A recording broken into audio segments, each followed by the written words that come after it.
What's going on? This is Dice Squad. My name is Marshall Dice, known as Adam Campbell. General Dice, Todd Evangelista. And the force is strong with this episode.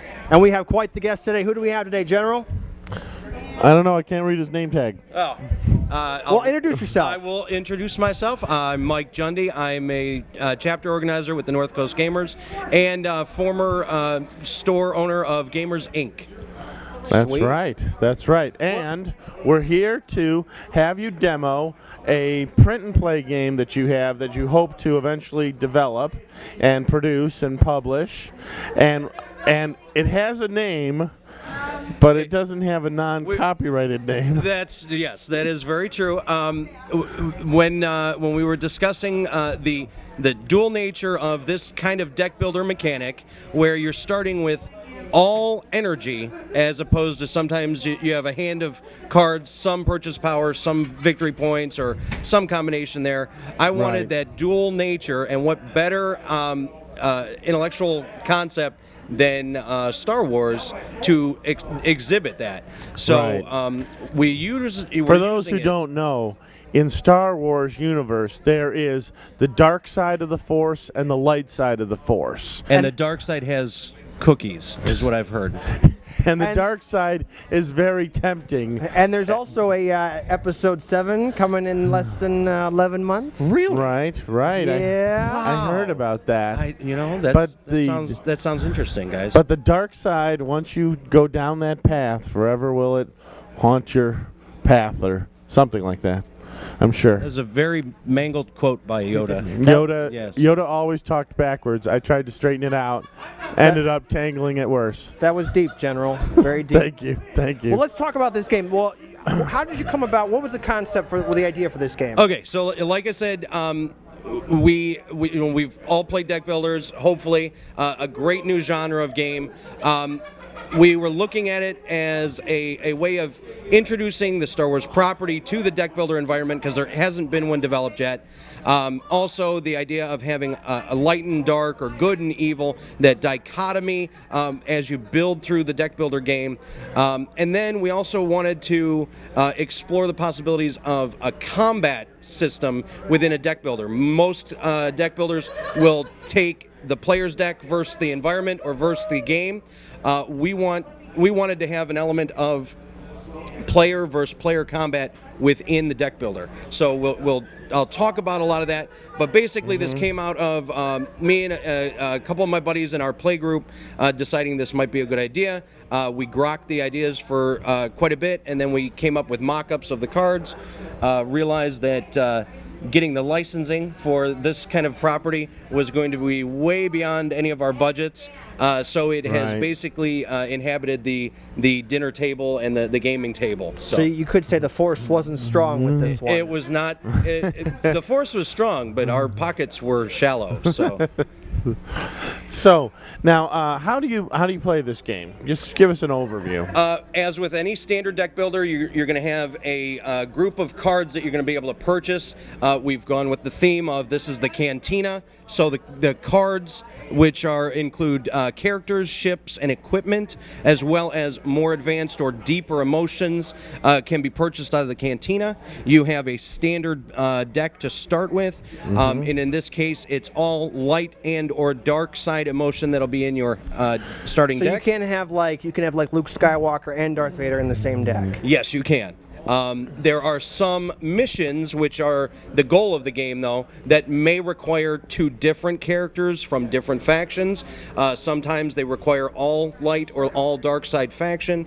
And in the Explore deck is where you get your missions, as well as the planets where some of these missions may end up residing on. So there's a little bit going on, but it's a very clean and basic deck builder style play, where you're drawing, purchasing, increasing, and advancing your deck to meet the conditions of the mission. Now, how many cards are in our decks? Your starting decks are 12 cards. You have 8 single light side emotion cards and 4 dual emotion dark side cards, because it's always easier to go to the dark side of the force. So each of those dark side cards is twice as powerful as the light side. So you start with 12 in your deck, you'll shuffle it up we've already shuffled these, and you would just draw 6 cards off the top to start the game. And those 12 cards are random. They're 8 and 4. That's your starting build. Right. And then you'll shuffle it up, and you'll draw those 6 off But the I mean, top. the eight cards aren't all the same. Yes, They're- the 8 cards are all the same, and the 4 dark side cards are all the same. Okay. To start the game. It's kind of like Star Realms, right? Where you start off with Or Dominion or Dominion, whatever. yep. Correct. Dominion, where you have Copper and Estate, or Star Realms, where you have Scouts and Vipers. Yep. right. So in this case, you've got 8 light side cards, 8 light side force energy, and 4 dark side force energy. I like Okay. that. The anger. Yes. And it says hope on my. Hope is your basic light side emotion, and anger is your basic dark side emotion. Gotcha. All right. All right. So we just would pick somebody to go first. I'll go first. Okay, go ahead. So All right. your opening hand, you've got 3 hope, so 3 light side emotion. You've got 6 anger, so you've got 3 cards dual dark side, so Ooh. 6, 9 total emotion points to spend. The character, all of the cards have a certain cost to them. So say Darth Vader here has 4 plus 2 specific dark side emotion that has to be spent on him for a total of 6. So you could certainly purchase Darth Vader. Well, but I'm going to Well, buy but Darth Vader. And he's been purchased from the cantina, and we replace him. Oh, and Obi-Wan Kenobi shows up. All right, So he still has 3 cards. Can he still purchase? he does. He still has 3 light side. Now, if he had used maybe 1 less of that anger, and instead with the hope there, then he's got a little bit of a mix. He could go for scum, which is 1 of any emotion, 1 specifically light side, 1 specifically dark side. He could purchase an X-Wing fighter, 2 of any, and Ooh, 2 yeah. specifically light side. I want to do that. There you go. And we replace anything that we've purchased from the cantina. Now, do I draw back up to 6? Yeah, when you're all done, you would discard your entire hand. If you had played any ships from your hand during the turn, the ships would stay in play. Basically, they're just dry docked, waiting for a new pilot to come and use them. And then you would draw 6 new cards from your deck. All right, so now I have 4 hope and 2 anger. Right. And I would like to purchase Obi-Wan. So I have 4 hope, Yep. which is what he needs, and he needs another 2 of any. Right. So by doing that, I get Obi-Wan, and this is all in my discard pile now. And when I reshuffle, I have a possibility that I'll get Obi-Wan. Right. So. And if you strike me down, I'll be more powerful than you can ever imagine. All right, now I have 2 anger. Excellent, Alec Guinness. I felt it coming from you. That's right. Yes. Okay. I emoted. So I have 2 anger left. Which doesn't look like there's anything on the board. There's 2 light side emotion for a blue lightsaber, but you have 2 dark. So it looks like your purchasing for the turn is over. All right. So I right. take that and I put that in there. So it's my turn now. So I have 2 hope. So I'm going to buy that blue lightsaber because Okay. I like lightsabers. Mm-hmm. And so I have a bunch of different cards. So what happens now? Because let's say I have Emperor Palpatine. So Emperor Palpatine out of your opening hand, or out of your draw then. You had Emperor Palpatine, who's a character. Alright. You have another character, an Imperial pilot, and they have statistics in the game. There's characteristics and there's numbers attached to those. Fighting, diplomacy, speed, piloting, survival. Okay, and all of those have a number attached to them, and when you add up that number, you want to equal or beat the characteristics on the missions. So if you have characters that equal or beat whatever the criteria are for the missions, you can attempt that mission. All right. So I could attempt a mission now, right? Yeah. So we're going to look and see what you've got. And on the board here, we have Man the Guns, which needs fighting 3, I got and 1 ship. that. Oh. You don't have a ship. So, and then we have Survive Inspection, which is 2 characters, which you have, but this is different factions, and they're the same faction. So you can always, on your turn, explore once from the Explore deck, turning it over. You can attempt 1 mission that's in play, and you can assign 1 mission to a planet that's also in play. We'll talk about that in a minute, but it looks like we've flipped over a mission that you can accomplish. All right. Find the Old Master. 2 characters, same faction, right? And a skill of 7.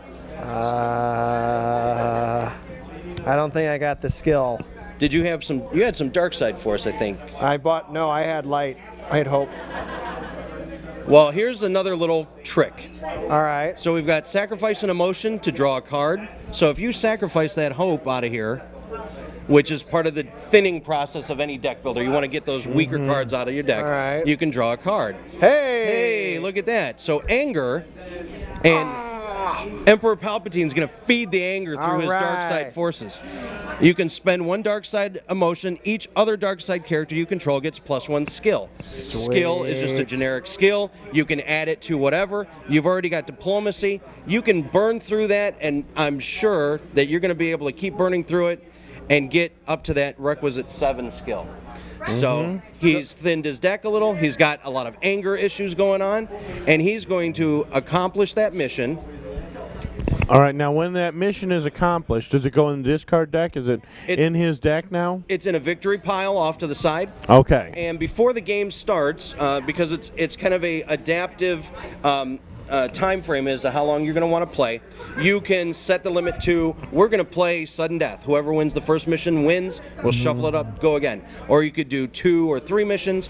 Also, all the missions have a points value attached to it. And what we've found during playtesting is that as people get more comfortable with those combos, more comfortable with being able to manipulate and purchase specific characters into their decks, it's better, it levels the playing field if we're playing to a certain points total of missions. So in this case, this was a 50-point mission, relatively easy to accomplish. There's much more difficult missions involved, but if we were just playing 2, whoever won 2 missions first, you're halfway home.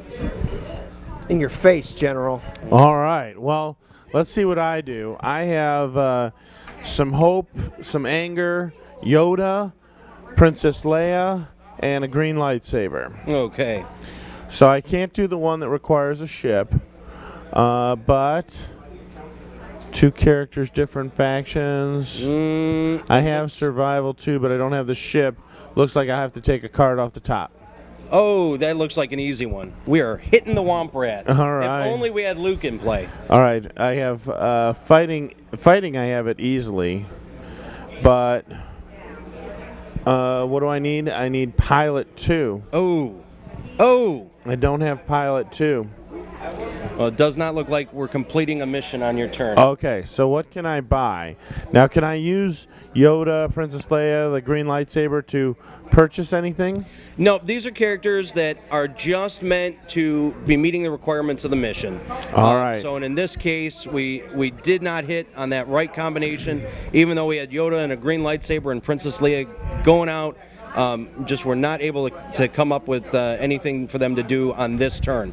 But they would be discarded, reshuffled into your deck, and throughout the game you'll be drawing and matching up characters and equipment. Now, if I were to buy a ship this turn with what I have here, would I be able to use it with these guys? The ship and anything else that you would purchase from the cantina immediately goes to your discard pile and would get shuffled back in. So as we see those missions are piling up, it does look like we need different faction characters. It looks like we're going to need a pilot, maybe ships. So it's a good idea for you to purchase a ship now. And remember, those ships will stay in play once you play them. So they do hang around. All right, how much is the Corvette? The Corvette is 4. It looks like you've got 4. I've got 4. So I'll pick that up. And then these all go, because I can't complete a mission, they go in my discard. Yep. Yeah, so and then I have these 3. go in my discard. That'll all go in your discard. All right, gotcha. 3, and then shuffle, and then You'll go have, there. Yep. And then rinse, wash, repeat, right? Yes, it is a very basic concept. Deck builders all run on kind of that same mechanic of increasing and advancing the basic cards that you had in your starting deck to make whatever the criteria is of winning the game easier. And along the way, it's kind of fun because the cards will interact with each other a little bit differently. You'll be able to make decisions about what missions are going on. And then as the game develops, we've seen probably 4 out of every 5 games, we have a big flourish towards the end, because both whatever number of players are playing have built up their decks, have a good amount of characters, ships, equipment, and with that combative element of it, say you're going for the mission. Right. Everybody else at the table will have an opportunity to show that they could also complete the mission. So even though it's your turn and you're attempting the mission, everybody else that can do it could also jump in and try and steal it from you. Right. After everybody shows what they have to meet the conditions of the mission, the active player will declare what characteristic is going to be the ultimate tiebreaker. We'll look around the table, and who has the highest number in that characteristic, fighting, diplomacy, pilot, whatever, will actually get the mission. And what we've found, like I said, about 4 out of every 5 playtesting games, we have a big flourish towards the end. That last mission, whatever it is it's going to be to win the game, you've got at least 2 or more of the players that are playing all fighting for it. They've got cards in their hands, they've got abilities on the table to draw and play other characters to try and get to that ultimate number to be the one that wins the game. Right, right. All right, well, let's talk about like some of our thoughts on improvements.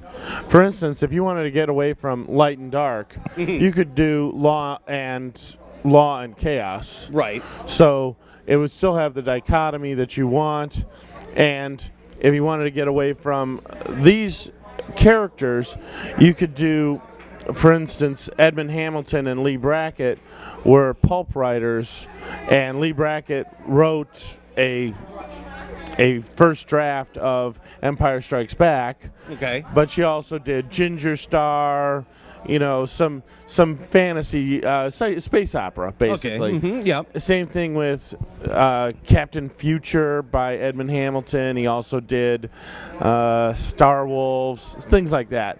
So you could change it to something that's less well known, but maybe pulpy. Right. Okay. Right. And you know, I think you should have maybe a what Leia could bring to the table here. So, like, for instance, if she were worth 2 whites, or something, so that you could, if you can't use her for a mission, you can use her to buy stuff. Plus, it's better to cull your deck than get rid of those hopes and angers, and then use your characters to, like, oh, I can bring, you know, because I have 2 of these whites, two good sides, I can get this rebel pilot to join our cause, kind of thing.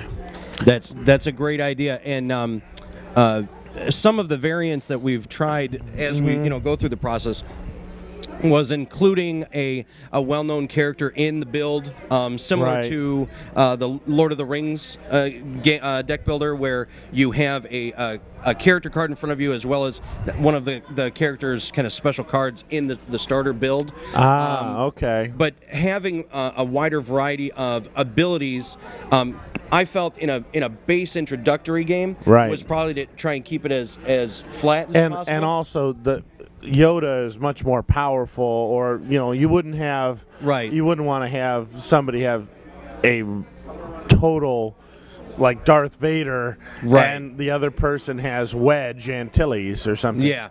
So or Porkins. Or Porkins. And I believe Porkins is in the deck. We didn't. But you know what you could do though is you could have one mission, maybe beginning missions, and keep that face down over here, so that's what you start off with, and then you have a guide to, like, oh, I need a pilot.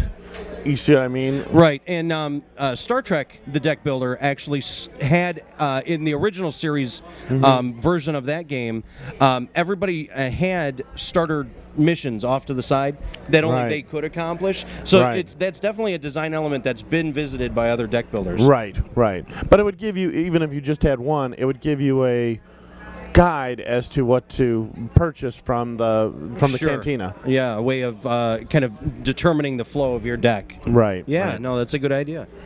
But anyhow, so let's talk about ratings. Well, before that, do you have any expansions that are coming up, or any other things added to this that you're thinking about in the future? We again, with the intellectual property as it is, everything, I would not be taking any financial gain off of this. So we have left it as a free print and play.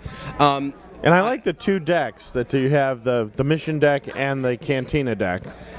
The any expansions that we were thinking about would to be to add. Maybe in episode 7. Yeah, certainly. You know, even though I've just recently found out that was even coming out, I can't believe it. Boy, is it going to have Han in it again? Oh yeah. Oh, nice. Okay. Further missions, more varied missions, more complex versions of the characters that we already see, as well as expanding into the Clone Wars and Rebels cartoons to kind of keep with the theme of no longer the extended universe, but a fuller universe within the TV. But really, you can't. I mean, that would be for print and play or whatever, because you can't even say, oh, I'm going to manufacture that to publish. Right. You know, if you had something, you'd have to have a more generic property. Right, and really where we would go with this game design and the mechanics, like you said, you know, with the dualistic, with the missions deck, with an explore deck and things like that, we would go with a non-copyright kind of skin to put over it.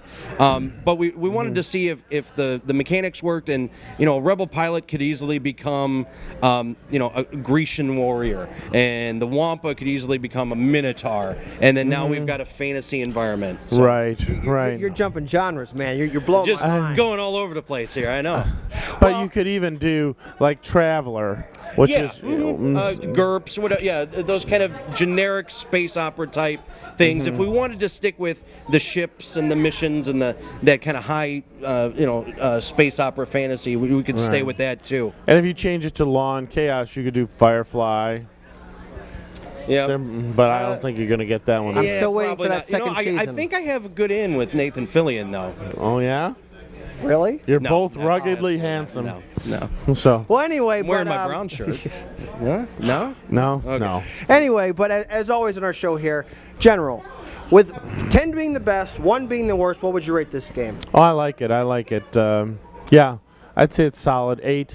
8. All right. Well, again, 1 play, and we'll have to see the developments coming out. So, as it goes, we got a couple years before you get it published. So, Michael, with what is laid out and the restrictions and everything, I've always kind of given this a good solid 8. I like the idea, obviously, but the feedback that I've gotten, I think, supports a little bit higher rating. Right. So I appreciate that, but a good solid 8.